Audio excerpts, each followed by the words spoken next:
Assalamualaikum dan salam sejahtera. Apa khabar semua murid-murid? Hari ini kita akan belajar konsep asas pemikiran komputasional.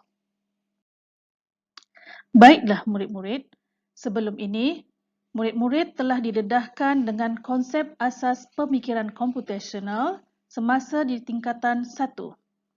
Murid-murid juga telah mempelajari 4 teknik asas pemikiran komputasional iaitu teknik leraian, teknik pengecaman corak, teknik peniskalaan dan teknik pengitlakan.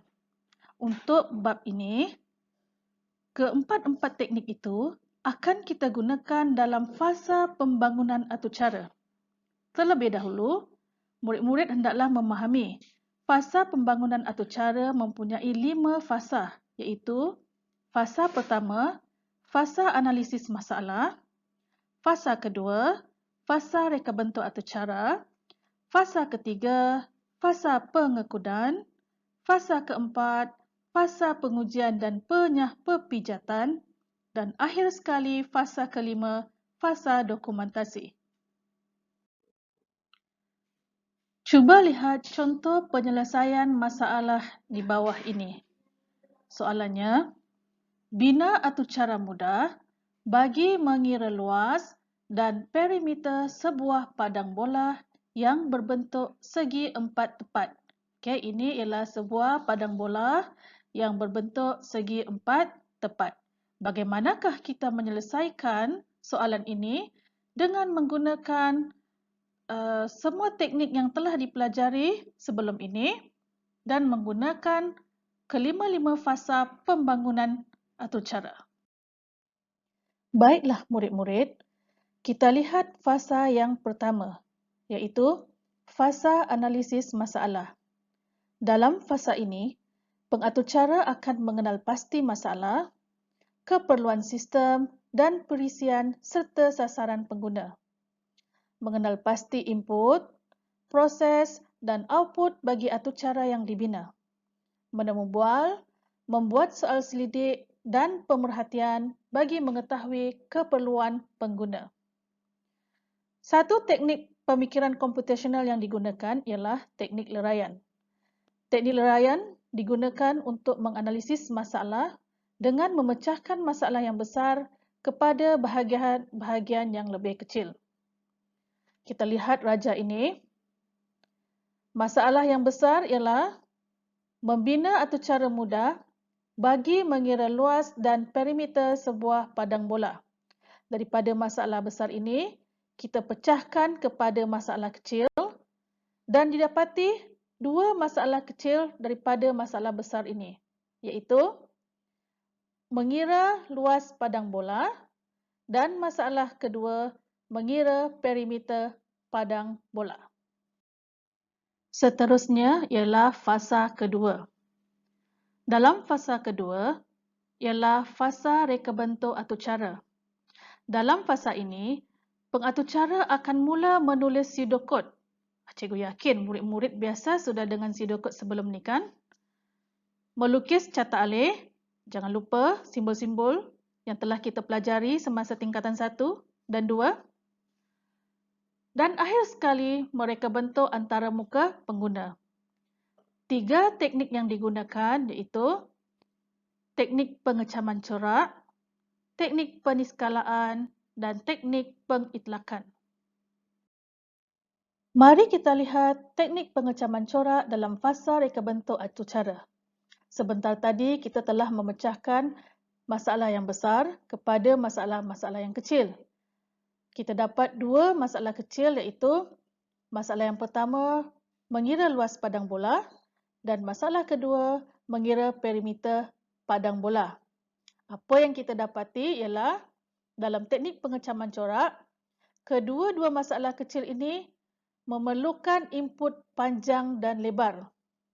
Maka, hasil pengecaman corak didapati pengiraan bagi luas dan perimeter bagi soalan tadi menggunakan pemboleh ubah yang sama iaitu panjang dan lebar.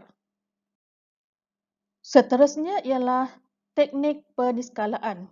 Apakah itu teknik peniskalaan dalam fasa reka bentuk atau cara? Setelah corak-corak dicamkan sebentar tadi, corak-corak tersebut akan diteliti untuk meninggalkan aspek-aspek kurang penting dan memberikan penekanan terhadap aspek-aspek penting. Pemboleh ubah merupakan jenis corak yang dicamkan, manakala panjang dan lebar merupakan aspek penting yang perlu diberikan penekanannya. Hasilnya didapati formula seperti di bawah, iaitu formula pertama, luas padang bola sama dengan panjang darab lebar, dan formula yang kedua, perimeter padang bola sama dengan panjang tambah lebar darab dengan 2. Teknik terakhir yang akan kita gunakan dalam fasa reka bentuk atau cara ialah teknik pengitlakan. Berdasarkan maklumat yang diperolehi daripada teknik leraian dan peniskalaan, algoritma yang diperlukan untuk menyelesaikan masalah pengiraan luas dan perimeter padang bola boleh ditentukan. Apakah itu algoritma? Seperti yang kita pelajari sebelum ini, algoritma terdiri daripada pseudocode dan carta alir. Ini ialah contoh pseudocode. Diharap murid-murid ingat lagi bagaimana cara kita menggunakan atau menulis pseudocode. Dan ini ialah contoh carta alir. Bagaimana cara kita melukis carta alir. Seterusnya ialah fasa 3. Fasa 3 ialah fasa pengekodan. Dalam fasa ini, pengaturcara akan memilih bahasa pengaturcaraan seperti Python dan sebagainya. Kemudian akan mengekod aturcara berdasarkan pseudocode dan carta alir yang kita bina sebentar tadi. Dalam fasa ini, kita akan menggunakan 3 teknik iaitu teknik leraian, teknik pengecaman corak dan teknik peniskalaan. Apa itu teknik leraian dalam fasa pengekodan? Sebelum ini, kita telah pun menggunakan teknik leraian dalam fasa yang pertama. Dalam fasa pengekodan, teknik leraian dikembangkan lagi, iaitu daripada masalah yang besar akan dipecahkan kepada beberapa lagi bahagian-bahagian kecil. Contoh masalah besar kita ialah menulis kod aturcara bagi input, proses dan output. Bahagian kecil ialah pengisytiharan pemboleh ubah dan pemalar, menulis kod input, menulis kod proses dan akhir sekali menulis kod output. Dalam fasa pengekodan ini, kita juga menggunakan teknik pengecaman corak. Teknik pengecaman corak memberikan penekanan kepada pemboleh ubah input iaitu panjang dan lebar kerana kedua-duanya menunjukkan corak yang sama. Nilai pemboleh ubah pula menunjukkan corak yang berbeza kerana pengguna boleh memasukkan sebarang nilai yang ingin diuji bagi mendapatkan luas dan perimeter sebuah bola. Bersamaan, pemboleh ubah iaitu panjang dan lebar. Perbezaan ialah nilai luas dan perimeter padang bola di mana kedua-dua formula luas dan perimeter adalah tidak sama. Akhir sekali, teknik peniskalaan dalam fasa pengekodan. Rajah di bawah ini menunjukkan kod arahan bagi input, proses dan output dalam bahasa pengaturcaraan Python. Perhatikan betul-betul ya murid-murid. Bahasa pengaturcaraan Python ini kita pernah jumpa masa tingkatan 2 dahulu. Fasa keempat iaitu fasa pengujian aturcara dan pepijatan ralat. Dalam fasa ini, pengaturcara akan menguji aturcara yang telah ditulis bagi mengesan dan membetulkan ralat yang terdapat pada aturcara. Kemudian, mengenal pasti ralat-ralat yang ada. Terdapat 3 jenis ralat yang akan kita pelajari. Sebenarnya, ralat-ralat ini telah pun kita pelajari sebelum ini semasa di tingkatan 1 dan tingkatan 2 dahulu. Apakah ralat-ralat tersebut? Ralat yang pertama ialah ralat sinteks. Ralat sinteks disebabkan oleh penggunaan sinteks sesuatu bahasa pengatucaraan yang tidak betul dalam penulisan satu atucara. Contohnya, dalam sinteks output, perkataan print kita tertype prawn. Ralat yang kedua ialah ralat masa larian. Bilakah ralat ini berlaku? Okey, ralat ini disebabkan oleh kemasukan data yang tidak menepati kehendak arahan. Okey, ralat ini akan menyebabkan atucara terhenti secara tiba-tiba dengan mengeluarkan paparan mesej ralat. Okey. Ralat yang terakhir ialah ralat logik. Ralat ini disebabkan oleh kesilapan logik pengatucara sehingga menyebabkan atucara menghasilkan output yang salah ataupun output yang tidak dikehendaki. Dalam fasa ini, kita akan menggunakan teknik leraian, iaitu masalah besar, menguji atucara dan menyah pepijat ralat. Dan bahagian-bahagian kecil ialah yang pertama, kita akan menguji pengisytiharan pemboleh ubah dan pemalar, menguji kod input, menguji kod proses, menguji kod output, mengesan ralat dan membaiki ralat. Seterusnya, kita akan menggunakan teknik pengecaman corak. Teknik pengecaman corak boleh dibuat berdasarkan mesej ralat yang dipaparkan semasa pengujian. Okey, cuba kita lihat bahagian jadual ini. Okey, ralat sinteks. Contoh paparan mesej ralat sinteks ialah semua paparan mesej ralat mempunyai perkataan invalid sinteks. Ralat masa larian. Semua paparan ralat akan menyatakan baris yang mana kod arahan adalah salah. Contohnya, line 13, line 10 dan sebagainya. Ralat logik, semua paparan akan menunjukkan data input dan maklumat output, tetapi outputnya tidak betul. Contoh, kita hendak mengira hasil tambah dua nombor, kita masukkan nombor 2 dan nombor 4, sepatutnya jawapannya 6. Tetapi output yang kita dapati ialah 8. Bermakna terdapat kesalahan ralat logik dalam formula kita. Seterusnya, kita akan menggunakan teknik pengecaman corak. Raja di bawah menunjukkan punca-punca lazim contoh kesalahan yang menyebabkan ralat. Contoh ralat sinteks. Punca ralat, kesalahan mengeja kata kunci, kesalahan atau tertinggal tanda-tanda kurung, tanda titik bertindih, tanda petik dan lain-lain. Kesalahan menggunakan sinteks bahasa pengatucaraan. Contohnya, kita menggunakan bahasa Python tetapi terguna bahasa pengatucaraan C. Kesalahan menggunakan indent. Indent di sini ya. Okey, ini tanda petik sebelum tanda kurung tertinggal. Tertinggal tanda hash dan sebagainya. Kita lihat pula ralat masa larian. Apakah kesalahan-kesalahan dalam ralat masa larian? Pertama, kesalahan memberikan atau tidak memberikan jenis data kepada pemboleh ubah. Apakah itu jenis-jenis data? Contoh float, integer dan sebagainya.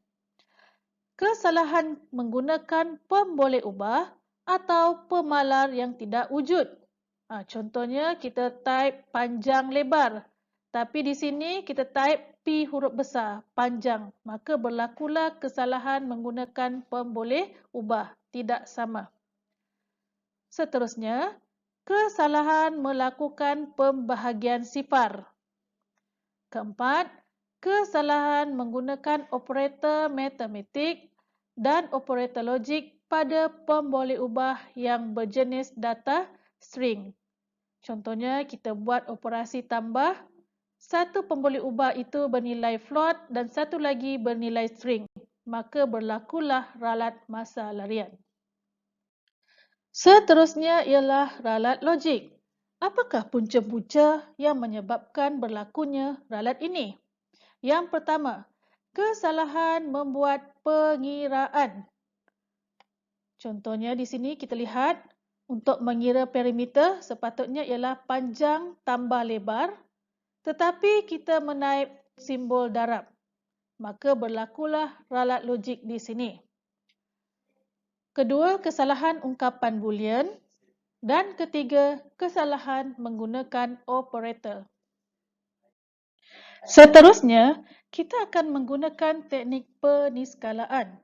Teknik peniskalaan digunakan semasa penyah pepijatan dengan memberikan penekanan kepada aspek penting menyah pepijat ralat, iaitu mengetahui sinteks, cara mengesan ralat atau kedudukan ralat dan logik sesuatu atau cara.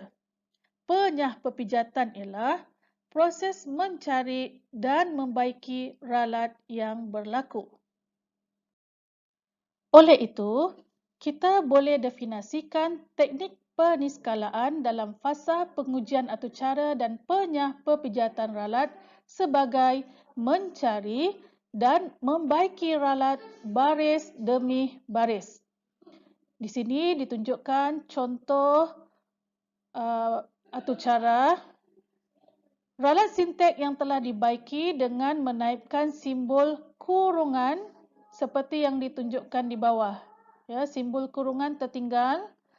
Berlakunya ralat sintek yang warna merah ini lebar, tapi kita refer tunjuk di atas tertinggal satu kurungan. Okey. Setelah ralat sintek dibaiki, atur cara dilaksanakan sekali lagi. Atur cara terhenti secara tiba-tiba selepas memasukkan input bagi panjang dan lebar. Rajah di bawah menunjukkan paparan ralat masa larian. Okay, contoh, kita masukkan input 2 dan kita masukkan input lebar 3. Di sinilah berlakunya ralat masa larian, dia tulis di sini line 13. Menunjukkan kesalahan mencantumkan pemboleh ubah berjenis data float dalam ayat yang berjenis data string.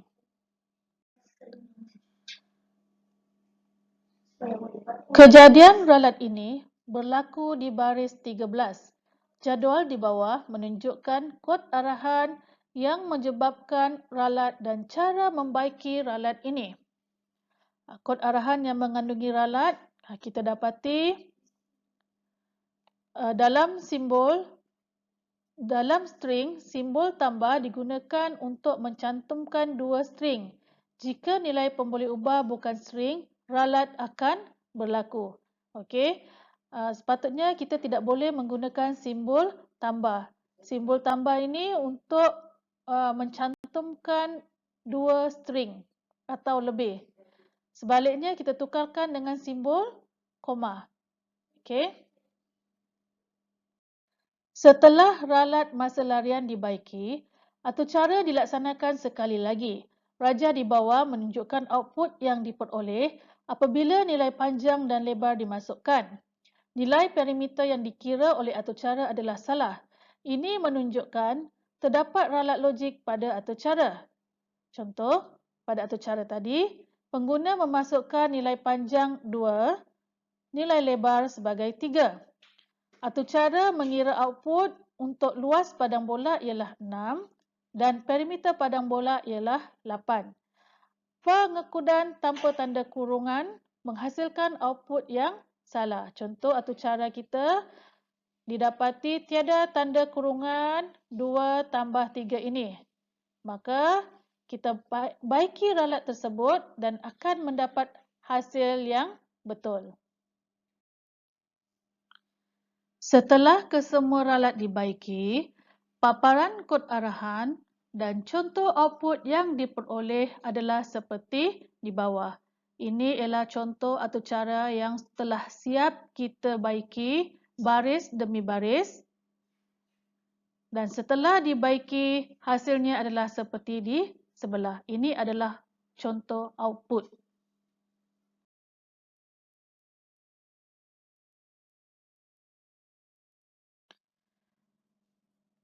Akhir sekali, dalam fasa pengujian atau cara dan penyah-perpijatan ralat, kita akan menggunakan teknik pengitlakan. Teknik pengitlakan melibatkan pembinaan model bagi proses pengujian dan penyah-perpijatan atau cara. Hasilnya, anda akan mendapat satu senarai semak ataupun set langkah-langkah. Ini adalah contoh senarai semak proses pengujian dan penyah-perpijatan secara manual. Iaitu pertama, semak kesesuaian nama pemboleh ubah. Sinteks kod arahan adalah betul. Logik dan susunan kod arahan adalah betul. Formula matematik adalah betul. Gunakan sampel data untuk menguji atur cara. Ini pula senarai semak proses pengujian dan penyah-perpijatan atur cara. Pertama, laksanakan atur cara, baca dan fahami mesej ralat, kenal pasti lokasi ralat dan baiki ralat, ulang langkah A hingga C sehingga tiada dijumpai lagi mesej ralat. Akhir sekali, semak output menggunakan beberapa set sampel data.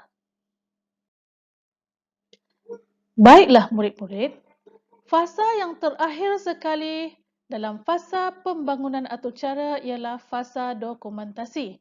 Apakah itu fasa dokumentasi? Terdapat dua jenis dokumentasi yang perlu disediakan iaitu dokumentasi dalaman dan dokumentasi luaran. Apa itu dokumentasi dalaman? Dokumentasi dalaman merupakan dokumen yang dijadikan rujukan oleh pengatur cara baharu dalam sesebuah organisasi. Apa itu dokumentasi luaran? Dokumentasi luaran pula ialah dokumen yang digunakan oleh pengguna akhir sesuatu atur cara. Dan dokumentasi luaran ini terbahagi kepada dokumen pustaka dan dokumen panduan pengguna. Tujuan dokumentasi dalaman ialah membantu pengatur cara baharu untuk memahami atur cara yang telah dibangunkan dan memudahkan penyelenggaraan sesuatu aplikasi atau atur cara. Manakala tujuan dokumentasi luaran dilakukan ialah dokumen pustaka memberi maklumat tentang perisian, perkakasan, algoritma atur cara dan kod arahan atur cara kepada pengguna akhir. Manakala panduan pengguna memberikan maklumat kepada pengguna akhir tentang pemasangan dan cara perlaksanaan atur cara yang telah dibangunkan. Ini adalah raja bagi apa yang cikgu katakan sebentar tadi. Masalah besar, menyediakan dokumentasi, bahagian kecil, dokumentasi dalaman dan dokumentasi luaran. Manakala di dalam dokumentasi luaran, kita bahagikan lagi kepada bahagian kecil dokumen pustaka dan panduan pengguna. Ini merupakan teknik leraian dalam fasa dokumentasi. Teknik pengecaman corak dalam fasa dokumentasi. Teknik pengecaman corak boleh digunakan apabila dokumentasi dalaman dan dokumentasi luaran memberikan maklumat penting tentang atur cara kepada pengguna. Maklumat penting tentang pembangunan dan penggunaan atur cara merupakan corak yang telah dicamkan melalui teknik ini. Maklumat penting yang perlu berada dalam dokumentasi dalaman dan dokumentasi luaran adalah berlainan kerana bergantung kepada pengguna yang akan menggunakannya. Teknik peniskalaan dalam fasa dokumentasi, iaitu aspek-aspek penting. Teknik peniskalaan sangat sesuai digunakan dalam penulisan komen di dalam aturcara kerana dapat membantu pengaturcara mengingat semula atau membantu pengaturcara lain memahami maksud kod segmen yang ditulis. Ini memudahkan kerja penyelenggaraan aturcara apabila sebarang perubahan perlu dilakukan kelak. Contoh, kalau kita lihat aturcara ini, komen ditulis pada hash begini yang berwarna oranye. Aturcara bagi mengira luas dan perimeter sebuah padang bola. Kita bahagikan komen kepada pengisytiharan pembeli ubah dan pemalar iaitu untuk input, proses dan output. Baiklah murid-murid, akhir sekali ialah teknik pengitlakan dalam fasa dokumentasi. Melalui teknik ini, kita akan menghasilkan dokumentasi yang sebenar. Contoh di bawah ini menunjukkan dokumen pustaka yang akan kita hasilkan pada fasa ini. Dalam dokumen pustaka, kita perlu menyatakan keperluan sistem pengendalian. Contohnya ialah Windows, Mac OS X, Linux, Windows 10, Windows 9 dan sebagainya. Keperluan perisian, kita menggunakan Python 3.6.5. Keperluan ingatan minima ialah 2 GB. Ini ialah contoh pseudocode. Dalam dokumen pustaka juga kita perlu tunjukkan carta alir. Ini contoh carta alir bagi penyelesaian masalah yang kita buat daripada awal lagi tadi. Kita perlu juga menunjukkan kod arahan atau cara yang dihasilkan tadi di dalam dokumen pustaka. Seterusnya, dokumen sebenar yang kedua ialah panduan pengguna. Kita akan tunjukkan kepada pengguna bagaimana memuat turun perisian satu persatu sehinggalah kepada menggunakan aturcara tersebut. Contoh memasang perisian Python.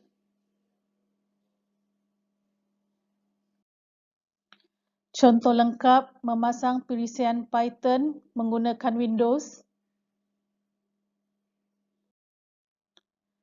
Contoh panduan pengguna perisian Python 3.65 IDLE. Okey, tamatlah sudah bahagian ini. Diharap murid-murid dapat mempelajari ilmu pada hari ini. Sekian, terima kasih.